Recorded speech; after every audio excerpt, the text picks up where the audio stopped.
আজ শুক্রবার, লক্ষ্মী দেবীর বিশেষ দিন। এই পবিত্র দিনে মা লক্ষ্মী যাদের প্রতি সন্তুষ্ট হন, তাদের জীবনে আসে আনন্দ, সমৃদ্ধি আর শুভ সংবাদ। আজ আমরা জানব সেই 3টি রাশি যাদের উপর আজ দেবীর আশীর্বাদ বিশেষভাবে বর্ষিত হবে। মেষ রাশি। মেষ রাশির জাতক জাতিকারা আজ অদ্ভুত এক শান্তি অনুভব করবেন। আর্থিক দিক থেকে আপনি পাবেন আশ্চর্য এক সুযোগ। যারা দীর্ঘদিন ধরে কোনো আর্থিক সমস্যা বা দেনায় ভুগছিলেন, আজ মা লক্ষ্মীর কৃপায় সেই সমস্যা থেকে মুক্তির পথ খুলে যাবে। পেটের রোগ বা মানসিক চাপ থেকে আরোগ্য লাভের ইঙ্গিত রয়েছে। আজকের দিনটা কাজে লাগান পুজো করে, বিশেষত মা লক্ষ্মীর মন্ত্র জপে।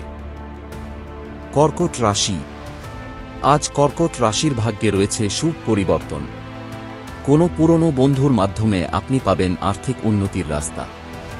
দাম্পত্য সম্পর্কেও আসবে নতুন আলো। যারা কাজ বা ব্যবসা নিয়ে চিন্তিত ছিলেন, আজ তাঁদের জন্য শুভ খবর আসতে পারে।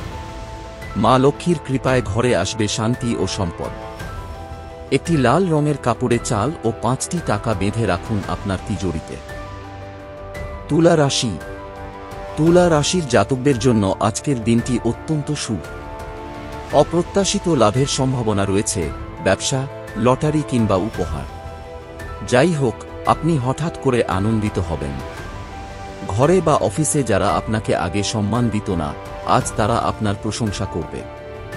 মা লক্ষ্মী আজ আপনার ভাগ্যরেখা পরিবর্তনের ইঙ্গিত দিচ্ছেন। আজ সন্ধ্যায় একটি ঘিয়ের প্রদীপ জ্বালান মা লক্ষ্মীর মূর্তির সামনে। এই 3টি রাশির জাতক জাতিকারা আজ মা লক্ষ্মীর কৃপায় নতুন শক্তি ও সমৃদ্ধির পথে যাত্রা করবেন। তবে মনে রাখবেন, ঈশ্বরের আশীর্বাদ তখনই কাজ করে যখন আপনি নিজেও ভালো কাজের পথে থাকেন। আপনার রাশি কি এর মধ্যে পড়েছে? নিচে কমেন্ট করে জানান। জয় মা লক্ষ্মী লিখে আশীর্বাদ কৃতজ্ঞতার সাথে গ্রহণ করুন। চ্যানেলটি সাবস্ক্রাইব করুন প্রতিদিন এমনই আধ্যাত্মিক বার্তা পেতে।